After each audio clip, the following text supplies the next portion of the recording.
Հարց համար 16 գիտության ոլորտի զարգացման 2026-2030 թվականների ռազմավարական ծրագիրը հաստատելու մասին հարցը։ Զեկուցող կրթության, գիտության, մշակույթի և սպորտի նախարար Ժաննա Անդրեասյան։ Համեցեք Տիկին Անդրեասյան։ Շնորհակալություն մեծարգո վարչապետ, հարգելի գործընկերներ, ներկայացնում եմ Հայաստանի Հանրապետության գիտության ոլորտի զարգացման 26-30 թվականների ռազմավարական ծրագիրը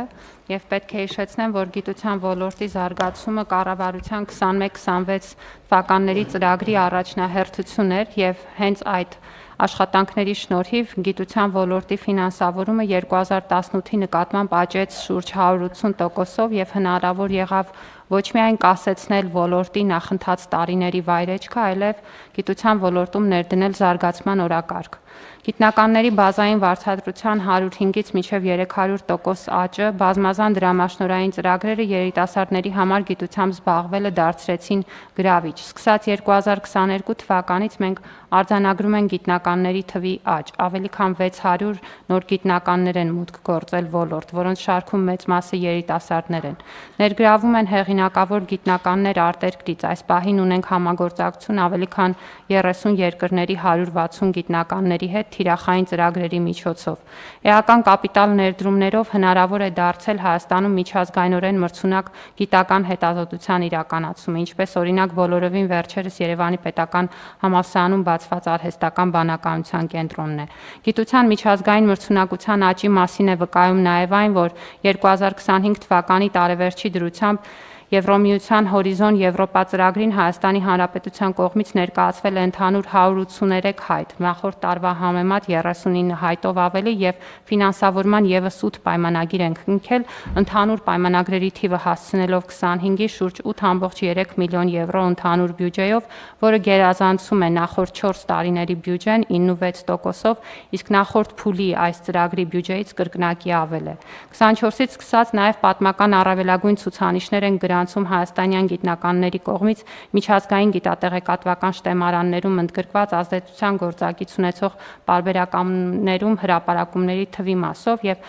այս պահին արդեն ունենք շուրջ 1700 հոդված այն պարագայում, երբ նախորդող տարիներին ցուցանիշները շատ ավելի վատն են եղել։ Այս եւ այլ ձեռքբերումները հնարավոր են դարձրել նախանշել գիտության զարգացման հաջորդ փուլի թիրախները, որոնք որ ներկայացված են այս նախագծում եւ հիմնված են նաեւ 25 թվականին ընդունված բարձրագույն կրթության եւ գիտության մասին օրենքի եւ ակադեմիական քաղաք ծրագրի հայեցակարգի վրա։ Մասնավորապես ռազմավարությունը հիմք ընդունելով այս ծրագրերի շրջանակներում ստացված արդյունքներն ու ուղղությունները նպատակ ունի շարունակել պետական նախաձեռնողական քաղաքականությունը գիտական գերազանցության եւ միջազգային հեղինակության բարձրացման ուղղությամբ, իրականացնել գիտության տնտեսականացմանն ուղղված ծրագրեր, որոնք համակարգը կզինեն գիտությունից արտադրություն ճանապարհն անցնելու կարողություններով, ենթակառուցվածքներով, մտավոր սեփականության պաշտպանության համակարգով եւ ֆինանսական գործիքներով,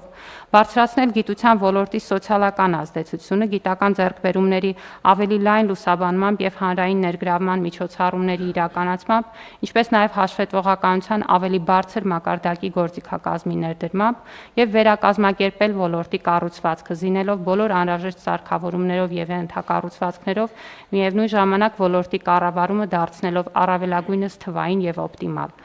Ծրագիրը իրենից ներկայացնում է բավականին մեծածավալ գործողությունների շարք, 94 տարբեր գործողություններ են, մի քանիսը թվեն, որպեսզի պարզ դառնա, թե ինչ հիմնական թիրախներ ենք նախատեսում մինչև 2030 թվականը։ Նախատեսում ենք, որ առնվազն 400 արտերկրի առաջատար հետազոտողներ հետազոտական խմբեր կհիմնեն Հայաստանի Հանրապետությունում, դրանով իսկ նպաստելով գիտության հետազոտությունների որակի բարձրացմանն ու միջազգայնացմանը։ Մեր առնվազն 1000 գիտաշխատողներ կվերապատրաստվեն արտերկրի առաջատար կենտրոններում, 150 արտերկրի երիտասարդ հետազոտողների Հայաստանի Հանրապետություն տեղափոխման ծրագիր ենք ներդնելու, նաև 5 գլոբալ առաջատար հետազոտողների Հայաստանի Հանրապետություն տեղափոխման, կհիմնադրվի ռիսկային նախաձեռնություններում ներդրումների պետություն մասնավոր հիմնադրամ, կներդրվի մասնավոր հատվածում մտավոր սեփականության պաշտպանության խթանման համակարգ, կգործարկվի ստարտափների մեջ հանրային կամ խմբային ներդրումների համակարգը, գերակա ուղղություններով կիրականացվեն բազմաբնույթ բնույթ ծրագրեր, իրականացվեն նաև պետական կարիքներից բխող առնվազն 20-ից ավել հետազոտություններ, հաշվի առնելով այն հետազոտությունները, որոնք պետական համակարգի եւ տարբեր ոլորտների զարգացման առաջնահերթություններից են բխում, մասնավոր հատվածում կխթանեն գիտական գործունեությունը, մասնավոր բու հետազոտական ծրագրերի համատեղ հրապարակումների, մասնավոր հրապարակումների միջոցով իրականացնենք նաև մեր ուսուցիչների վերապատրաստում գիտական կազմակերպություններում, ինչը շատ կարևոր է շղթան շարունակելու եւ տրամաբանական արդյունքի հասնելու համար, կկառուցեն գիտությունից արտադրություն անցման 3 նախատիպավորման ենթակառուցվածքներ ակադեմիական քաղաքում, որը առևտրայնացման կարևոր քայլ է, իրականացնենք նաև խոշորացվող գիտական կազմակերպությունների եւ համալսարանների ինտեգրման միջգիտակարգային հետազոտությունների խթանման ավելի քան 30 ծրագրեր։ Այս շարքը կարող եմ երկար շարունակել, գիտության ռազմավարական ծրագրի թերևս ամենակարևոր հանձնառությունն է մինչև 2030 թվականը գիտության ոլորտի ֆինանսավորումը հասցնել շուրջ ՀՆԱ-ի 1%-ի շրջանակում, որի շուրջ 0.75%-ը նախատեսում ենք իրականացնել պետության կողմից, 0.25%-ը մասնավորի կողմից, խրախուսելով նաև մասնավոր ներդրումները գիտական հետազոտություններում եւ մշակումներում։ Խնդրում եմ հաստատել, շնորհակալություն։ Շնորհակալություն Տիկին Անդրեասյան, նախ 180% գիտության ֆինանսավորման աճ, այսինքն մենք որ թվին ենք, որ թվի բյուջեի տվյալն է սա, որ 180%-ով 18-ի համեմատ, այսինքն նկատի ունեմ 25 թվի ցուցանիշն է։ Այո, 25 թվականի ցուցանիշի մասին է խոսքը, որը կազմել է շուրջ 40.2 միլիարդ պետական բյուջեից հատկացում։ Եվ 18-ին եղել է 18-ին ունեցել ենք շուրջ 14 միլիարդի հատկացում եւ կարող ենք տեսնել, որ աճը էական է։ Շատ լավ, այսինքն համարյա 3 անգամ աճել է։ Պետք է հավելեմ, որ այստեղ ներառվում է նաև ռազմարտությունաբերության բյուջեն։ Հարգելի գործընկերներ, այստեղ շատ կարևոր է նաև արձանագրել, թե այդ բյուջեի փոփոխության արդյունքում կոնկրետ ինչ փոփոխություններ են տեղի ունեցել մեր գիտնականների վարձատրության համակարգում եւ մասնավորապես 2026 թվականի այսօրվա դրությամբ 2021 թվականի, այսինքն ծրագրի ընդունելու համեմատ, եթե 2021 թվականին, ասենք, լաբորանտի աշխատավարձը 67300 դրամ էր, 2026 թվականին նվազագույն աշխատավարձը, բայց սա ատեստավորումով թե առանց։ Ատեստավորումով, պարոն վարչապետ։ Այսինքն կամավոր ատեստավորման շեմը հատելու դեպքում նվազագույն, այսինքն նվազագույն շեմը հատելու դեպքում գործ ունենք։ Գիտության պարագայում մի փոքր այլ համակարգ է ատեստավորման, կան տարակարգեր, այսինքն կան պահանջներ յուրաքանչյուր հաստիքի մասով, որը պետք է բավարարի տվյալ հաստիքը զբաղեցնող մարդը։ Հիմա լաբորանտի պահանջները բավարարելու պարագայում զբաղեցնում է այդ հաստիքը եւ ստանում է այդ վարձատրությունը այն չափով, որը որ բարձրացված է։ Սա բազային վարձատրություն է։ Նվազագույն աշխատա, այսինքն ավելին էլ կարող է լինել։ Կարող է, իհարկե, քանի որ բացի այս ուրեմն բազային վարձատրությունից մենք ոլորտում ներդրել ենք բազմաթիվ դրամաշնորհային ծրագրեր եւ մեր արդյունավետ աշխատող գիտնականները բացի բազային վարձատրությունից ստանում են առնվազն դրա չափը գերազանցող, ընդ որում ոչ մեկ անգամ գերազանցող վարձատրություն։ Շատ լավ, համենայն դեպս 2021 թվականի համեմատ 21 թվականին լաբորանտ ճարտարագետ 67300 դրամ, 2026 թվականին 138300 դրամ նվազագույն աշխատավարձ, այսինքն աճը 105%-ով, ավելի քան կրկնապատիկ։ Ավագ լաբորանտ, ավագ ճարտարագետ 21 թվականին 76000 դրամ, 2021 թվականին 76000 դրամ, 2026 թվականին 179000 դրամ, աճը ավելի քան 135%։ Կրսեր գիտաշխատող 21 թվականին 90400 դրամ, 2026 թվականին 276000 դրամ, այսինքն աճը 205%։ Ավագ գիտաշխատող 2021 թվականին 99000 դրամ, 2026 թվականին 343000 դրամ, աճը 246%։ Առաջատար գիտաշխատող 2021 թվականին 114300 դրամ, 2026 թվականին 443800 դրամ, աճը 288%։ Գլխավոր գիտաշխատող 2021 թվականին 138.100 դրամ, 2026 թվականին 552.900 դրամ, աճը 300%։ Գիտական խմբի ղեկավար 2021 թվականին 129.000 դրամ, 2026 թվականին 410.000 դրամ, աճը 217%։ Գիտական ստորաբաժանման ղեկավար 2021 թվականին 141%, 2026 թվականին 477.000 դրամ, աճը 238%։ Եվ ուզում եմ ընդգծել, որ բարձրացած չափերը մենք խոսում ենք նվազագույն վարձատրության մասին, եթե այլ գիտական ծրագրերի տվյալ աշխատողը չի մասնակցում, բայց քանի որ ֆինանսավորումը գիտության ոլորտի հսկայական աճ է արձանագրել, շատ քիչ են այն դեպքերը կամ առնվազն մեծամասնություն չեն, երբ որ գիտական գործունեությամբ զբաղվող մարդը որևէ այլ տեղում որևէ ծրագրի չի մասնակցում։ Ես ուզում եմ արձանագրել նաև, թե մենք ինչ ենք իրականացրել գիտության ոլորտի սարքավորումների ձեռքբերման համար, որովհետև գիտությունը գիտաշխատողների աշխատանքը առավել արդյունավետ դարձնելու համար շատ կարևոր են նաև գիտական սարքերը,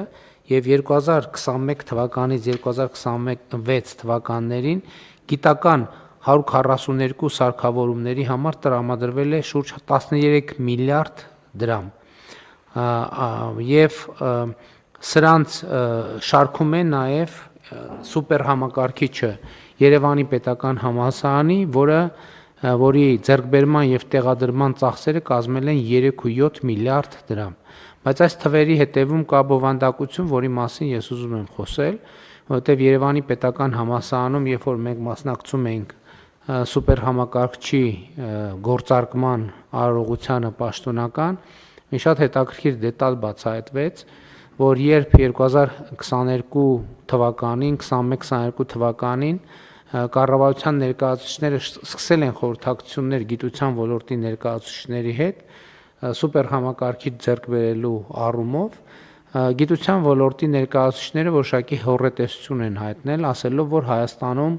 այդպիսի գիտական ներուժ չկա, որպեսզի սուպեր համակարգիչը պատշաճ ձևով օգտագործի եւ մտավախություն են ունեցել, որ այն կտեղադրվի եւ պարապուրդի կմատնվի եւ հարցեր կառաջանան։ Բացման արարողության ժամանակ գիտական խմբի ղեկավարը ասում էր, որ այս սուպեր համակարգիչը արդեն քիչ է մեզ համար եւ մեր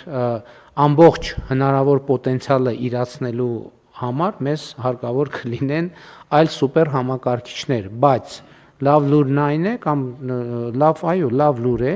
որովհետև մենք արձանագրեցինք, որովհետև այս տեղում հարց տվեցի, ասի շատ լավ, պետական միջոցներով ինչ սուպեր համակարգիչ եք ակնկալում։ Եվ պատասխանը ամենալավ բովանդակությունն ուներ, որովհետև ասվեց, որ պետական բյուջեից սուպեր համակարգչի գնում չի ակնկալվում, ինչու՞, որովհետև մասնավոր ոլորտում արդեն իսկ իրականացվում են ներդրումներ եւ մասնավորապես Գագարինում սուպեր համակարգչային կենտրոն է բավականին հզոր ստեղծվում, որը կարող է սպասարկել նաև մեր գիտության ոլորտի այս պահին առկա պահանջարկը եւ բացի դա մենք գիտենք, որ իրականացվում է Firebird Հրազդանում Firebird ընկերության նախագիծը եւ այդ նախագծի իրականացման գործում բավական շոշափելի եւ էական դեր ունեցավ 2025 թվականի օգոստոսի 8-ին Հայաստանի եւ Միացյալ Նահանգների միջև ստորագրված մտադրությունների հուշագիրը, որի արդյունքում Firebird ընկերությունը արտահանման իրեն անհրաժեշտ լիցենզիաները ստացավ եւ սա էլ մի հզոր սուպեր համակարգչային կենտրոն է, առնվազն տարածաշրջանի մասշտաբով գերհզոր սուպեր համակարգչային կենտրոն է, որը ենթադրում է, որ առաջիկայում մենք պետական բյուջեով նման ծախսեր անելու անհրաժեշտություն չենք ունենա, բայց ինչն է շատ հատկանշական, երբ որ մենք այն ժամանակ քննարկում ենք, իհարկե հոռետեսություն կար, $10 միլիոն ծախսել մի սուպեր համակարգչի վրա, բայց ըստ էության այդ գործարքը կառավարության այդ ներդրումը բացեց ճանապարհը հետագա ընթացքի համար։ Եվ այսօր սուպեր համակարգիչը ըստ էության Երևանի պետական համալսարանի եւ ընդհանրապես մեր բարձրագույն կրթության համակարգի եւ բարձրագույն կրթության համակարգի համար ինքը նաեւ ուսումնական գործիք է, որովհետեւ դա նշանակում է, որ նաեւ մյուս սուպեր համակարգիչների ներկայացումը նշանակում է, որ ուսանողները առավել մեծ հասանելիություն կարող են ունենալ այդ սուպեր համակարգչին, սրանից բխող բոլոր հետևանքներով կամ ավելի ճիշտ արդյունքներով։ Ուզում եմ ընդգծել նաև, որ այս պահին էլ գնման ընթացակարգում է 49 գիտական սարք 5.4 միլիարդ դրամի ծավալներով։ Եվ ես կարծում եմ, որ այս թվաբանությունը շատ խոսում է իր մասին, ընդհանրապես ես հետևյալն եմ ուզում ասեմ, տեսեք մենք կառավարության նիստերում ենք այս մասին խոսում, պաշտոնական արարողություններում, դենց Հայաստանում այդ կուլտուրան չկա, ես չգիտեմ, օրինակ մեր գիտական հանրության ներկայացուցիչները, որը մեկ այս թեմայով խոսում է, թե չի խոսում։ Այսինքն այս խնդրեմը կա ամենատարբեր ոլորտներում հսկայական փոփոխություններ են գնում եւ տենց ինչ որ բան կա, տենց լռություն կա եւ այդ լռությունը անկեղծ ասած մի քիչ տենց հարցեր է առաջացնում, բայց դա հարցեր են այնտեղ խոհափիլիսոփայական ոլորտի հարցեր են, որովհետեւ այս մեր ներդրումները մեր պետության եւ մեր երկրի զարգացման համար են, բայց ես ուզում եմ այս նյուանսը ընդգծեմ, որովհետեւ եթե ասենք օրինակ մի հատ գիտության բանի հետ կապ չունեցող մի բան տեղի ունենա, մեկը դուրս գա հանրապետության հրապարակում գոռա ծախեցին, հետևից 300 գիտնական հայտարարություն կստորագրի, առանց ճշտելու ով ծախեց, ինչ ծախեց, երբ ծախեց եւ այլն եւ այդպես շարունակ։ Եվ սա շատ տենց արդեն հաստատուն գիտական կուլտուրա է Հայաստանի, գիտամտավորական կուլտուրա է Հայաստանի։ Այս ոնց որ չի եղել։ Ես ձեզ երաշխավորում եմ, կառավարությունը այս թեմայով չասի, հələ մեկ-մեկ է գնում ենք, որ այդ բացումներ միլիարդների ներդրումներ են անում, նենց զգում ես, որ տենց մի քիչ իբր էսխեկ եկե, որ դե եւ այլն։ Սա շատ վատ բան է, բայց ես առանձնապես բան չեմ, առանձնապես տենց նեղված չեմ, որովհետեւ սա ապագայի ներդրում է եւ բայց ես այս նյուանսը կարեւոր եմ համարում, կարող է տենց այդքան էլ նրբանկատ չլինի, այս մասին խոսալը կառավարության նիստում, բայց այս մասին պետք է խոսալ։ Եվ ես համոզված եմ, այս բարձր աշխատավարձեր ստացող բազմաթիվ մարդիկ, այս ընթացքում բազմաթիվ քաղաքական հայտարարություններ են ստորագրել, այս մասին ոչ մի հայտարարություն չի եղել։ Ես գոնե չեմ տեսել, եթե բաց եմ թողել, ներողություն եմ խնդրում Տիկին Ավանեսյան, խնդրում եմ լինքը ինձ կուղարկեք, մի հատ կարդամ տեսնեմ ինչ հայտարարություն է եւ ինչի մասին է, բայց ես սա ասում եմ իմիջայլոց, որպեսզի պարզապես մեր հանրության եւ մեր բոլորի ուշադրությունը հրավիրում եմ այս փաստի վրա, ընդ որում ինքը եզակի երևույթ չի, բաներ բավականին տարածված երևույթ է, տենց լռության գաղջ մտնող, ոչ մի բան տեղի չի ունի, դե տենց ոնց եղել է ոլորտը տենց էլ կա, իրականությունը դա չի եւ այն իրականությունը էսա, որ այդ թվում բազմաթիվ ստորագրահավաքներ իրականացրած մեր հարգելի գիտաշխատողներ այսօր կառավարության գործունեության արդյունքը վայելում են, բարով վայելեն, ես նորանոր գիտական, հանրային, քաղաքական հաջողություններ եմ մաղթում բոլորին։ Խնդրեմ, կան այլ մեկնաբանություններ։ Պարոն վարչապետ, իրականում գիտության ոլորտում ձեռքբերումների եւ ընդհանրապես ցանկացած ոլորտում ձեռքբերումների արդյունքների հանրայնացումը, իրազեկումը շարունակում է մնալ մեր ամենակարևոր խնդիրներից մեկը։ Դա է նաեւ պատճառը, որ մենք ռազմավարական ծրագրում դա որպես առանձին ուղղություն առանձնացրել ենք եւ այդ հանրային հաշվետվողականության, մոնիտորինգի, ներկայացման հարցերը շատ կարեւորում ենք։ Ինչ վերաբերում է գիտական համայնքի կողմից արվող աշխատանքների կարևորմանը, պետք է հավաստիացնեմ, որ առնվազն մեր դիտարկումներով ու տպավորություններով տրամադրություն ու մթնոլորտ է փոխված ոլորտում։ Դա ակնհայտ է, պարոն վարչապետ, եւ թերևս այդ մթնոլորտը պետք է շատ ուզենան, որ չնկատեն, որ փոխվել է, որովհետև ես չափազանցություն չէր, որ զեկուցման խոսքի մեջ նշեցի, որ մինչև կառավարության ծրագրի իրականացումը խոսում էին գիտության ոլորտի կործանման մասին։ Հիմա մենք խոսում ենք գիտության ոլորտի զարգացման նոր փուլի մասին եւ հասել ենք այդ ասում օրվան։ որ մենք ենք խոսում։ Մենք կործանման մասին խոսում են բոլորը, նոր փուլի մասին խոսում ենք մենք։ Այսինքն եւ ես հասկանում եմ, որ մեզնից շնորհակալություններ ակնկալվում, որ չեն խոսում կործանման մասին, բայց ես խնդիր չունեմ, թող խոսան կործանման մասին, բայց գիտության, երկրի, ամեն ինչի կործանման մասին, որովհետեւ դա շատ պոպուլյար թեմա է։ Բայց փաստը ուրիշ բանի մասին է եւ այո, մենք պետք է խոսենք, որովհետեւ սա մեր աշխատանքն է եւ մեր աշխատանքի արդյունքն է։ Ես ուղղակի ձեր թույլտվությամբ եւս երկու բան կուզեի ընդգծել, պարոն վարչապետ, արդյունքներից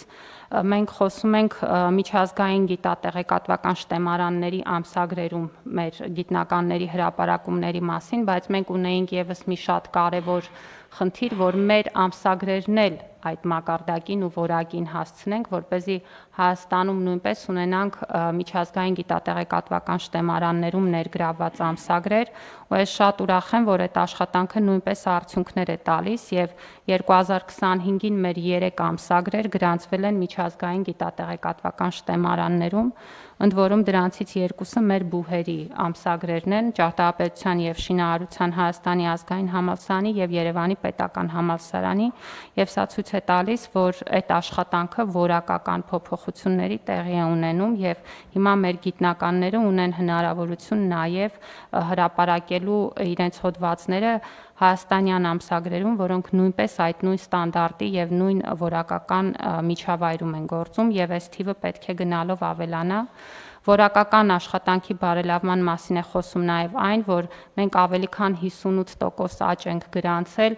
այդ հրապարակումների շարքում այն համամասնությամբ, որոնք այդ ամսագրերն էլ են տարբեր, պարոն վարչապետ, եւ այստեղ դասակարգված են 4 հիմնական խմբի, առաջին 2 խումբը առավել հեղինակավոր եւ ավելի որակական խիստ պահանջներ ունեցող ամսագրերն են եւ շատ կարեւորում եմ, որ մենք ոչ միայն խոսում ենք մեր հրապարակումների թվի աճի մասին, այլև էական աճ ենք գրանցել հենց առաջին 2 կատեգորիաներում գտնվող ամսագրերում, որը ցույց է տալիս, որ ավելի որակական արդյունքներ են գրանցում, բայց ճիշտ է կշարունակենք խոսել իրազեկել եւ մարդկանց էլ ներգրավել այդ խոսակցությունների մեջ։ Շնորհակալություն։ Ընտրեմ կան համեցեք։ Բայց արգո վարչապետ, հարգելի գործընկերներ, պարոն վարչապետ, ուղղակի ուզում եմ հիշեցնել 2021 թվականին հենց այս դահլիճում, նաեւ ձեր մասնակցությամբ մենք քննարկում ունեցանք, եթե չեմ սխալվում, գիտուժ նախաձեռնության հետ, ովքեր որ բարձրաձայնում էին իրապես այն ժամանակվա վտանգավոր խնդիրներից մեկը գիտության ոլորտում ընդհանուր առմամբ տենց շարունակական խնդիրները, որոնք որ տենց բերելու էին մի ինչ-որ մի պահի կոլապսի եւ կարելի ասել գիտության վերացման։ 2021 թվականին որոշում կայացվեց, դուք որոշում կայացրեցիք, որ 4 տարի հաջորդականորեն անգամներով ավելանալու է ֆինանսավորումը գիտության ոլորտում։ Եվ իրականում այն թվերը, որ հնչեցնում է Տիկին Անդրեասյանը, ցույց են տալիս, որ թռիչքաձև այդ փոփոխությունները տեղի են ունեցել։ Մենք կարելի ասել, տենց զրոյականին մոտ կետից հիմա ունենք դեպի զարգացում գնացող գիտություն եւ ավելացնելով նաեւ ռեսուրսները այդ ոլորտում, ես կարծում եմ ձեր դիտողությունը շատ տեղին է, որ ոլորտի մասնագետները, նամանավանդ այն մարդիկ, ովքեր որ մասնակցել են այդ քննարկումներին, ովքեր որ մեզ այս դահլիճում ցույց են տալիս, թե միջին տարիքը գիտնականի ինչքան բարձր է եւ ինչ վտանգներ կան, նրանք նվազագույնը պետք է խոսեն այս մասին։ Եվ ընդհանուր առմամբ շատ կարեւոր է, որ սա տեղի է ունեցել եւ շարունակում է տեղի ունենալ, բայց նաեւ այս արձանագրումները նույնպես կարեւոր են։ Պարոն Ավինյան, ընտրություններ են մոտենում, հեսա կխոսեն, վստահ եղեք, համեցեք։ Ես պարոն վարչապետ այդ հատվածով է ուզում շարունակել, որովհետև շատ ենք մենք խոսում, հատկապես ներքին քննարկումների ժամանակ